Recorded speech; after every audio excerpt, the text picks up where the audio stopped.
खेती की निरंतर बढ़ोतरी और वैज्ञानिक प्रगति से किसानों को तभी लाभ हो सकता है जब उन्हें नई उन्नत किस्मों के बीज प्राप्त हों। जैसा कि किसान भाई इस बात से परिचित हैं कि खेती में उन्नत बीज का सबसे ज्यादा महत्व है। इस बात से लगभग सभी वैज्ञानिक एक मत होते हैं कि केवल उन्नत बीज के प्रयोग से ही उपज में 15 से 20% तक की वृद्धि हो सकती है।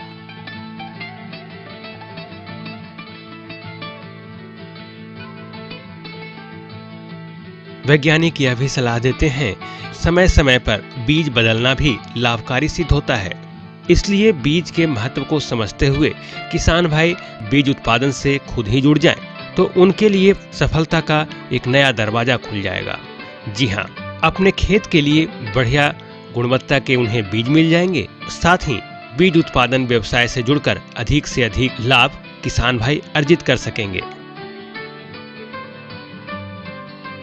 हम लोग आज जो कृषि का रूप देख रहे हैं, उसकी अगर शुरुआत के बारे में अगर हम सोचें तो जो हमारे पूर्वज थे उन लोगों ने जो खेती की शुरुआत करते समय सिर्फ उनके पास अगर रहा होगा तो सिर्फ सीड, क्योंकि उस समय आप और हम सभी लोग जानते हैं कि जो हमारे पूर्वज थे वो जंगलों में रहते थे और जंगली जानवरों का शिकार करते थे।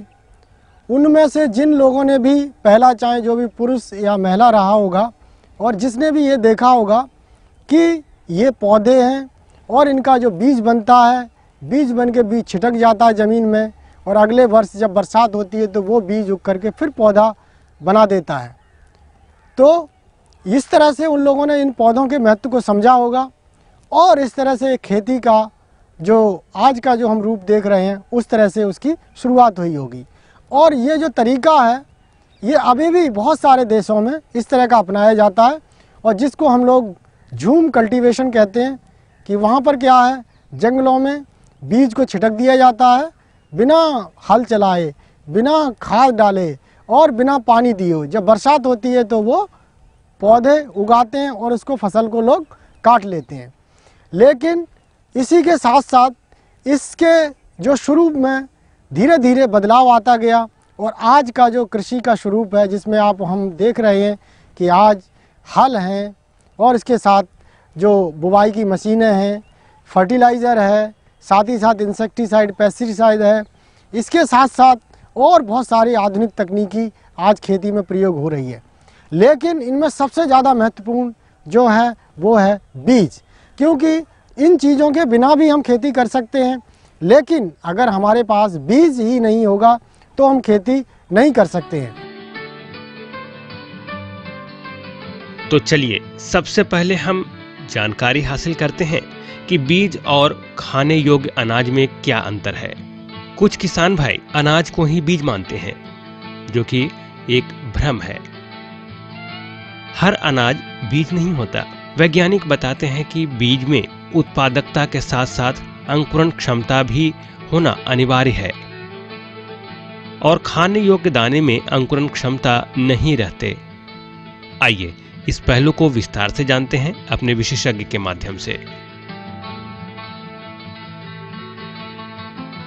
किसान भाइयों को ये जान लेना आवश्यक है कि बीज और जो खाने के लिए जो अन्न होता है उसमें क्या मुख्य रूप से अंतर होता है।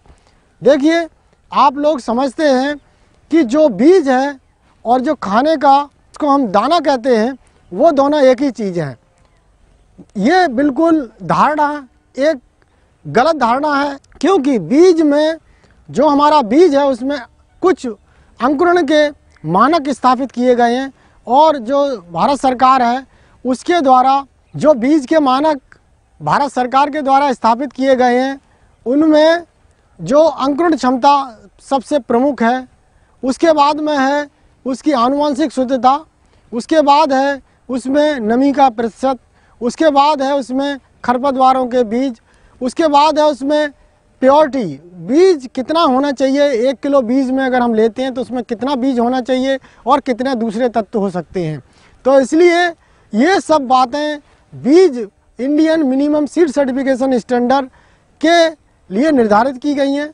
और जो खाने के लिए जो हम बीज या जो दाना ही प्रयोग में करते हैं उसमें अंकुरण क्षमता हो या ना हो, ये मुख्य रूप से अगर अंकुरण क्षमता जिसमें है उसको हम बीज के लिए प्रयोग में लाते हैं, और जो खाने के लिए है उसमें ये ज़रूरी नहीं है कि अंकुरण क्षमता हो या ना हो।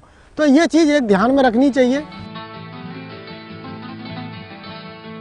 बीज उत्पादन के लिए किसान भाइयों को यह भी जान लेना जरूरी है कि परागण के दृष्टिकोण से पौधे कितने प्रकार के होते हैं। विशेषज्ञ बताते हैं कि पौधे 2 तरह के होते हैं, एक स्वपरागित और दूसरा परपरागित। स्वपरागित में नर और मादा दोनों एक ही पौधे में पाए जाते हैं और परपरागित पौधे में नर और मादा दोनों अलग अलग पौधों में पाए जाते हैं। विशेष जानकारी लेते हैं अपने बीज के विशेषज्ञ से ही। जितने भी पौधे और जितने भी जो धरती पर पौधे दिखाई दे रहे हैं ये पौधे मुख्य रूप से 2 प्रकार के होते हैं। यदि आप देखेंगे गौर से तो इसमें कुछ पौधे जैसे गेहूं है, चना है, धान है और भी अन्य पौधे हैं। इनमें क्या है, इनको हम कहते हैं स्वपरागित पौधे। क्यों कहते हैं? क्योंकि इनमें जो इनका जो फूल है वो उसमें नर और मादा भाग दोनों एक ही फूल के अंदर होते हैं और वो फूल खुलता ही नहीं, खुलता भी है तो जब खुलता है जब उसमें परागण की क्रिया पूरी हो लेती है। इसलिए इसमें जो बाहर से परागकण आने की संभावना नहीं होती है, तो ऐसी फसलों को हम कहते हैं स्वपरागित फसलें। दूसरी फसलें वो फसलें होती हैं जिनमें परपरागण होता है, जैसे मक्का है। मक्का में क्या है कि आप जब देखेंगे तो ऊपर वाला जो भाग होता है मक्का के पौधे का, जिसको हम वाली कहते हैं, वो नर भाग होता है और जो भुट्टा वाला भाग है वो मादा भाग होता है। तो किसान भाइयों को ध्यान देना चाहिए कि जो मादा भाग और जो मूंछ जैसा उसमें से निकला रहता है जिसको सिल्क कहते हैं हम लोग, वो होता वास्तव में वो मादा भाग का एक अंग होता है और उसके लिए उसमें बाहर से परागकण आकर के उसको कंटेमिनेशन या उसमें परपरागण कर देता है, जिससे कि उसकी बीज की गुणवत्ता खराब हो जाती है। तो इसी तरह से एक पौधे पर भी हो सकता है नर और मादा भाग अलग, या ये दूसरे पौधों पर। दूसरे पौधे कैसे? जैसे कि पपीते का पौधा है, एक भी पौधे पर उसमें नर और मादा फूल होंगे, या फिर दूसरे एक अलग पौधे पर उसमें नर होगा, एक पर मादा होगा। इसी तरह से खजूर है, खजूर में भी ऐसे ही नर और मादा जो फूल होते हैं अलग अलग पौधों पे होते हैं। तो ये पौधे हैं, इनमें परपरागण की संभावना होती है, इसलिए इन पौधों में थोड़ा बीज पैदा करना थोड़ा कठिन होता है। लेकिन जो हमारे जो स्वपरागित फसलें हैं इनमें बीज पैदा करना बहुत आसान होता है। तो इसलिए और आज की तारीख में जितनी भी प्राइवेट सीड कंपनियां हैं या जो भारत सरकार के विभिन्न बीज संगठन हैं, आजकल ये भी बीज की उपलब्धता कराने के लिए क्या करते हैं, किसानों के द्वारा ही बीज पैदा कराते हैं। लेकिन उससे पहले बीज पैदा कराने से पहले किसानों को तकनीकी जो जानकारी है वो उसको उनको उपलब्ध करा देते हैं। तो इससे होता है कि जो बीज है वो किसान ही सब पैदा करते हैं। तो आप लोग भी अगर ये तकनीकी ज्ञान आपको हो जाए तो आप भी बीज को, जो गुणवत्ता बीज है, उसको पैदा कर सकते हैं। किसान भाइयों, इन सभी बातों को जानने के बाद अब आते हैं बीज उत्पादन पर। अगर आप बीज उत्पादन करने जा रहे हैं, उस फसल के बीज उत्पादन में प्रयुक्त होने वाले प्रमुख साधनों को जरूर ध्यान में रखना चाहिए और फिर आपको उस फसल के बीज उत्पादन से जुड़ना चाहिए। जैसे आप धान बीज उत्पादन करने जा रहे हैं और आपके पास पानी की कोई पुख्ता साधन नहीं है, तो ऐसे में धान बीज उत्पादन करना आपके लिए मुश्किल ही नहीं बल्कि असंभव साबित होगा। एक चीज़ है, जब गुणवत्ता आप बीज पैदा करेंगे तो आपको सबसे पहले क्या सोचना पड़ेगा कि आपके पास साधन क्या है। देखिए, अगर आप चाहें कि आपके पास मान लीजिए पानी का साधन नहीं है और आप उसमें धान की फसल पैदा करना चाहें तो ये असंभव है, क्योंकि धान की फसल में जो पानी की मात्रा ज़्यादा आवश्यकता होती है। इसी तरह से अगर मान लीजिए आप चाहें कि मान लीजिए चना आपको पैदा करना है और आपके खेत में पानी भरा रहता है, तो वहाँ ऐसे खेत में जो आपका चना नहीं पैदा हो सकता। तो आपको ये देखना है कि आपका खेत और आपका जो भी प्लॉट है उसकी मतलब जो स्थिति कैसी है। आपको साधनों को ध्यान में रख करके आपको अपना जो फसल का जो प्रोग्राम है, बीज उत्पादन का कार्यक्रम है, वो बनाना है। फसल के चुनाव के बाद अब बारी आती है प्रजाति की चुनाव की। इसका मतलब है कि आपके क्षेत्र में जिस फसलों की प्रजाति को अनुशंसित किया गया हो, आप उसी प्रजाति के फसल का चुनाव बीज उत्पादन के लिए करें। देखिए, आप किसान भाई, आपने कार्यक्रम बना लिया, बीज उत्पादन का कार्यक्रम बना लिया, तो सबसे पहली बात ये आती है कि आप कौन सी प्रजाति का चुनाव करें। अब मान लीजिए आपने फसल चुनाव कर ली कि हम गेहूं का बीज उत्पादन करेंगे, और गेहूं का देखिए हमारे देश में सबसे ज़्यादा क्षेत्रफल है, सबसे ज़्यादा बीज की रिक्वायरमेंट होती है। तो इस फसल की आपको सबसे पहले ये ध्यान देना है कि आपके क्षेत्र के लिए कौन सी प्रजाति है जो संशोधित की गई है, मतलब रिकमेंडेड की गई है। अगर मान लीजिए आपके क्षेत्र के लिए वैरायटी रिकमेंड नहीं की गई और आप पंजाब या जो हरियाणा की जो वैरायटी है, आप बैठे हुए हैं बिहार में और वैरायटी कर रहे हैं पंजाब की रिकमेंडेड, तो क्या होगा कि आपका जो वातावरण है उसमें नमी की मात्रा ज़्यादा होती है, उसमें जो पानी की ज़्यादा बरसात होती है तो पानी ज़्यादा होता है, तो उसमें बीमारियाँ, कीड़े मकोड़े, इनकी सबकी जो प्रकोप का संभावना ज़्यादा रहती है। इसलिए आपको वही प्रजाति का चुनाव करना जो प्रजाति आपके क्षेत्र के लिए रिकमेंडेड की गई हो। अब सबसे महत्वपूर्ण पहलू पर आते हैं। जी हाँ, बीज का चुनाव। किसान भाइयों, आपको यह जान लेना बेहतर साबित होगा कि फसल प्रजाति के चुनाव के बाद बीज कहां से खरीदें। इसके अलावे आपको इस बात की भी जानकारी होनी चाहिए कि कौन से बीज का लेवल किस प्रकार का होता है।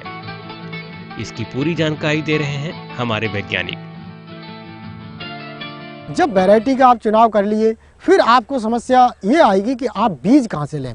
देखिए, ये बहुत इंपॉर्टेंट बात है कि जब बीज की हम बात करते हैं तो आपको ये भी एक समझ लेना चाहिए कि जो बीज हमारे, जिनको बीज उत्पादन हम करने जा रहे हैं, वो कितने प्रकार के होते हैं। देखिए, बीज का अगर आप थोड़ा सा जानकारी समझ लें कि जो बीज का जो लेवल होता है, उसका रंग देखने से ही आपको पता चल जाएगा कि ये जो बीज है वो किस वर्ग का है। मान लीजिए, देखिए जो व्यावसायिक तौर पर जो बीजों का जो व्यवसाय जो हो रहा है, जो विपणन हो रहा है, उसमें से अगर मैं बोलूं तो उसमें देखिए सबसे पहले आता प्रजनक बीज, जिसको हम ब्रीडर सीड कहते हैं। उसका जो टैग का रंग होता है उसका होता है पीला। और इसी तरह से जो फाउंडेशन सीड, जिसको आधारी बीज कहते हैं, उसका जो टैग होता है, लेबल होता है, उसका रंग का होता है सफ़ेद। और इसी तरह से एक होता है प्रमाणित बीज, जिसको हम सर्टिफाइड सीड कहते हैं, इसका रंग होता है सफ़ेद।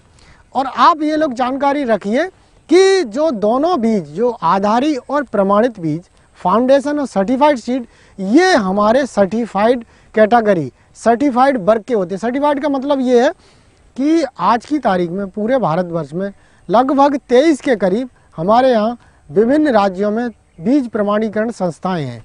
इनका एक डायरेक्टर होता है और सब क्षेत्रीय स्तर पर इनके डिप्टी डायरेक्टर और इनके इंस्पेक्टर होते हैं। तो जो भी बीज के उत्पादन का कार्यक्रम करते हैं तो उन लोगों को उसके लिए रजिस्ट्रेशन कराना होता है। और हर राज्य में किसान भाइयों, देखिए हमारे देश में मुख्य रूप से 2 ऋतुएं होती हैं जो फसल उत्पादन की दृष्टि से मुख्य, जैसे एक है रबी की फसलें और एक है खरीफ की, बीच में एक जायद की फसलें भी होती हैं। लेकिन इनका जो हर एक राज्य की बीज प्रमाणीकरण संस्थान है, इनकी एक निर्धारित तिथि की हुई है रजिस्ट्रेशन का, पंजीकरण कराने की। जैसे अगर हम कहें रबी की, तो रबी में जो बुवाई हमारे देश में लगभग सभी क्षेत्रों में मान के हम लोग चलते हैं दिसंबर में कंप्लीट हो जाती है। तो इसकी ज़्यादातर राज्यों में 15 जनवरी को इसकी पंजीकरण की अंतिम तिथि रखी गई है, कुछ राज्यों में 30 जनवरी को भी कर देते हैं। और इसी तरह खरीफ की जो पंजीकरण की तिथि है वो रखी गई है 15 जुलाई। तो इस तिथि तक जो किसान भाई बीज उत्पादन का कार्यक्रम करना चाहते हैं, बीज उत्पादन अपना स्वयं करना चाहते हैं या बीज उत्पादन का व्यवसाय करना चाहते हैं, वो लोग जाकर के पंजीकरण करा सकते हैं। किसान भाइयों, हमारे वैज्ञानिक बता रहे थे कि बीज उत्पादन के लिए पंजीकरण कराना जरूरी होता है। साथ ही साथ पंजीकरण कराने की तारीख को भी बताया गया। अब बात आती है कि पंजीकरण कैसे कराएं और पंजीकरण के लिए क्या रूपरेखा होनी चाहिए, क्या प्रक्रिया होनी चाहिए। तो चलिए इसे भी जान लेते हैं। किसान भाई ये समझते हैं कि जब हमारे पास ब्रीडर सीड होगा तभी हम बीज उत्पादक बन सकते हैं। बिल्कुल ये गलत धारणा है। आप जो स्वपरागित फसलें हैं या परपरागित फसलें हैं, इनमें अगर आपके पास फाउंडेशन सीड है, आधारी सीड है, उसको लेकर के आप बीज उत्पादन का कार्यक्रम शुरू कर सकते हैं। देखिए, अगर आपके पास जहाँ से भी बीज जो स्रोत है, जो बीज का जो सोर्स है, उससे आप बीज खरीदें, ऑथेंटिक होना चाहिए, प्रमाणित होना चाहिए। प्रमाणित का मतलब ये है हमारा कि वो राज्य के कृषि विश्वविद्यालयों से खरीदें या भारतीय कृषि अनुसंधान परिषद के विभिन्न संस्थान हैं जो राज्यों के हर एक जगह पर हैं, उनसे खरीदें, या फिर जो हमारे हैं state farm corporation of India है, या जो राष्ट्रीय बीज निगम है, या राज्यों के जो बीज निगम है। हर एक राज्य में अपना इन्होंने राज्य बीज निगम बनाया हुआ है। जैसे बिहार में बिहार राज्य बीज निगम, उत्तर प्रदेश में उत्तर प्रदेश बीज निगम, पंजाब में पंजाब सीड कॉरपोरेशन, हरियाणा में हरियाणा सीड कॉरपोरेशन, हर एक राज्य ने बनाए हुए हैं। इनसे बीज खरीदने की कोशिश करें। अगर नहीं होता है तो किसी आप प्राइवेट सीड कंपनी है उससे भी आप बीज खरीद सकते हैं, कोई वो आपत्ति नहीं है। लेकिन उसको बीज खरीदते समय आपको सावधानी रखनी है। सावधानी क्या रखनी है? सावधानी ये रखनी है कि जब आप बीज खरीदते हैं तो उससे रसीद जरूर लें। रसीद के साथ साथ कभी भी खुला हुआ बीज नहीं लें। और बीज लेते हैं तो बीज पे आप ये देख लें उस पर कौन सा लेबल लगा हुआ है, सफ़ेद रंग का है या ब्लू रंग का है, नीले रंग का है, या जो आप कहीं सरकारी संस्था से खरीदते हैं तो वो कई बार किसानों को ब्रीडर सीड भी दे देते हैं। तो ब्रीडर सीड का पीला रंग है तो आप देख लें कि उस पर, और उसके ऊपर देखेंगे आप सबसे पहले लिखा होगा जो टैग होगा, जो लेबल होगा बीज का, उस पर लिखा हुआ उत्पादक का नाम। मान लीजिए उस पर लिखा हो बिहार कृषि विश्वविद्यालय सबौर, या फिर लिखा हो मान लीजिए भारतीय कृषि अनुसंधान संस्थान नई दिल्ली, इस तरह से उसमें नाम लिखा होगा। उसके नीचे लिखा होगा फसल, फिर उसके बाद लिखा होगा प्रजाति के बाद लिखा होगा लॉट नंबर, फिर उसके बाद लिखा होगा उसमें कितना आनुवंशिक शुद्धता है, कितनी उसकी भौतिक शुद्धता है, कितना उसमें नमी का प्रतिशत है, कितने उसमें खरपतवारों के बीज हैं, कितना उसमें जो बीमारी ग्रसित बीज हैं, जो बीज जनित रोगों के प्रतिशत है, और इसी तरह से कितना उसमें नमी का प्रतिशत है। और नीचे लिखा होगा किसने इसे प्रमाणित किया है, बिहार राज्य बीज प्रमाणीकरण संस्था द्वारा प्रमाणित है, या पंजाब राज्य बीज प्रमाणीकरण संस्था द्वारा है, या फिर उत्तर प्रदेश बीज प्रमाणीकरण संस्था द्वारा प्रमाणित है, ये नीचे लिखा होगा। अब ये चीज़ें आपके साथ एक सुरक्षा की दृष्टि से आपकी सहायता करेंगी। अगर मान लीजिए आपका बीज खराब निकल जाता है और उसकी आनुवंशिक शुद्धता उसकी खराब निकलती है, तो आप क्या करेंगे? रसीद है आपके पास, लेबल है आपके पास, आप इनको ले जा करके आप कंज्यूमर कोर्ट में आप केस दाखिल कर सकते हैं और आपका सुना जाएगा और आपको हर्जाना दिया जाएगा अगर आपका खराब निकलता है। तो ये आपको एक सिक्योरिटी का आपके लिए एक साधन है। और आपको ये बात बहुत ध्यान रखनी है, कभी भी खुला हुआ बीज किसी से भी मत खरीदो, चाहे वो सब्जी का हो, चाहे खाद्यान्न फसलों का हो। इन सभी बातों को जानने के बाद अब बारी आती है बीज की बुआई की। बीज की बुआई करने से पहले खुद तैयारियां कर लेनी चाहिए। जैसे बीज उपचार करना, आनुवांशिक शुद्धता को अच्छी तरह से जानना इत्यादि। तो आइए इन सभी प्रमुख बातों को जानते हैं अपने विशेषज्ञ के माध्यम से। अब आपके पास बीज आ गया, लेवल हो गया। अब आपको करना है बीज की बुवाई से पहले की तैयारी। बुवाई से पहले तैयारी क्या करनी है? देखिए, कई रोग ऐसे होते हैं जो बीज जनित रोग जिनको हम कहते हैं, उनका इलाज अगर आपकी फसल में आ गया बीज, मान लीजिए गेहूं की फसल में होता है जिसको हम लूज स्पॉट कहते हैं, हिंदी में कड़वा रोग कहते हैं, पूरी बाली काली हो जाती है, उसका इलाज खेत में कुछ भी नहीं है, इसका इलाज सिर्फ है बीज उपचार। तो बीज उपचार किससे करेंगे? गेहूं की फसल में। गेहूं की फसल में इसका करेंगे वीटावैक्स। वीटावैक्स एक दवा है और 2.5 ग्राम प्रति किलो बीज, मतलब 10 किलो बीज है तो उसके लिए 25 ग्राम वीटावैक्स से आप बीज को कैसे करेंगे? अगर 10 किलो बीज को एक पॉलीथीन पे बिछाइए और उस पर पानी का थोड़ा सा हल्का सा छिटक दीजिए और उसके बाद उसमें वीटावैक्स डाल दीजिए और उसको लकड़ी से मिला दीजिए। फिर आप उसकी सीडल से बुवाई करिए। यहाँ पर एक चीज़ और है, बुवाई करने से पहले आपको एक सावधानी और बरतनी है। क्या? कि देखिए, बीज जो भी फसल आप मान लीजिए 343 या 2733 या कोई भी वैरायटी आप खरीद के लाए, गेहूं की हम उदाहरण इसलिए ले रहे हैं कि गेहूं हमारे देश में सबसे ज़्यादा उत्पादित किया जाता है। अगर कोई भी प्रजाति का बीज लेके आए, इसकी जो आनुवांशिक शुद्धता है, उसमें जो ह्रास है, उसको डिटेरिएशन है, वो किन कारणों से होता है, ये आपकी समझ में आना चाहिए। देखिए, सबसे पहला मैं बात बताता हूँ कि जो बीज फसल है या फिर जो हमारा खाने की फसल है, इनमें ह्रास जो होता है। देखिए, आजकल क्या है कि जो भी प्राइवेट जो आजकल कंपनियां आ गई हैं, वो भी आजकल गुणवत्ता का माल खरीदती हैं, गुणवत्ता का खाद्यान्न खरीदती हैं, किसानों से डायरेक्ट सीधा संपर्क स्थापित कर रही हैं, चाहे वो सब्जी हो, चाहे गेहूं हो, चाहे वो दालों हो। और उनको खरीदने से पहले वो किसान भाइयों से ये पूछती हैं कि आप ये बताइए आपके खेत में आपने कौन सी वैरायटी लगाई हुई है। तो ये चीज़ आपको एक डॉक्यूमेंटेशन, एक डायरी बनानी होगी, उसमें सब जानकारी लिख लो, कहाँ से लाए थे, कितना खाद दिया, कितना पानी दिया, कितना इंसेक्टिसाइड डाला, कितना पेस्टिसाइड डाला, कौन सा वीडिसाइड डाला, ये जानकारी आपके पास होनी चाहिए। अब मैं जो बता रहा था कि आपको जो प्रजातियों में ह्रास किस तरह से होता है। देखिए, कोई भी प्रजाति हो, उसके मुख्य रूप से 4 कारण होते हैं। ह्रास मतलब उसकी आनुवांशिक शुद्धता कैसे घट जाती है। देखिए, सबसे पहला कारण होता है उसमें कहीं से मैकेनिकल मिक्सचर हो जाए। मैकेनिकल मिक्सचर मान लीजिए 343 है और उसमें 2733 का गेहूं मिल जाए। कैसे मिलेगा? या तो कटाई के टाइम पे आपका मिलेगा या बुवाई के टाइम पे। बुवाई के टाइम पे ऐसे मिल जाता है कि आपने सीड ड्रिल में मान ली पहले 2733 बुवाई की और आप लाए और आपने अपना 343 का बीज बोना शुरू कर दिया बिना साफ किए हुए, तो उसमें मिक्स हो गया 2733 का, तो ये आपकी आनुवांशिक शुद्धता का ह्रास हो गया।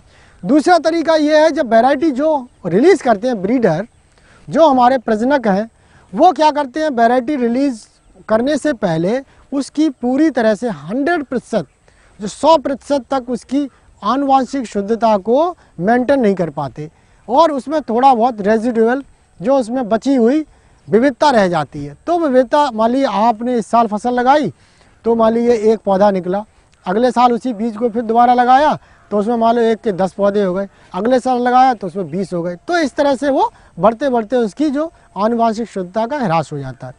तीसरा कारण है कि पर परागण। मान लीजिए आपने आजकल गेहूं की कुछ ऐसी प्रजातियां भी आ रही हैं जिनका जो फूल है वो कुछ थोड़ा बहुत खुला रहता है। जब थोड़ा बहुत खुला रहता है तो उसमें बाहर के परागकण आकर के कुछ पर परागण कर देते हैं, तो उससे क्या होता है, कंटेमिनेशन, आउट क्रॉसिंग हो जाती है और हमारी वैरायटी की शुद्धता है वो घट जाती है।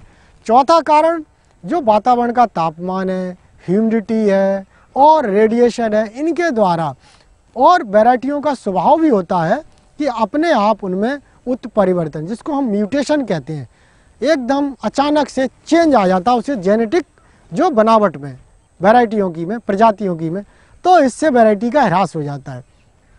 इन सब से हमारी जो वैरायटी है उसकी जो आनुवांशिक शुद्धता है वो ह्रास होती है। और जो ये सब जो हमने जो चारों कारण बताए जिनसे वैरायटी के ह्रास होता है, इनको भी हम बड़े आराम से कंट्रोल कर सकते हैं, नियंत्रित कर सकते हैं। कैसे? अगर सीड ड्रिल साफ़ कर दें, अगर किसी किसान भाई को पहले वैरायटी बोई गई है उसको साफ़ करना है बीज को, तो क्या करो, अपने ट्यूबवेल के पास में कहीं पर भी ले जाओ और 8-10 बाल्टी भर के उसमें पानी डालो ऊपर से और बिल्कुल धुल दो एकदम बीज को, तो उसमें सारा बीज निकल जाएगा पहले का।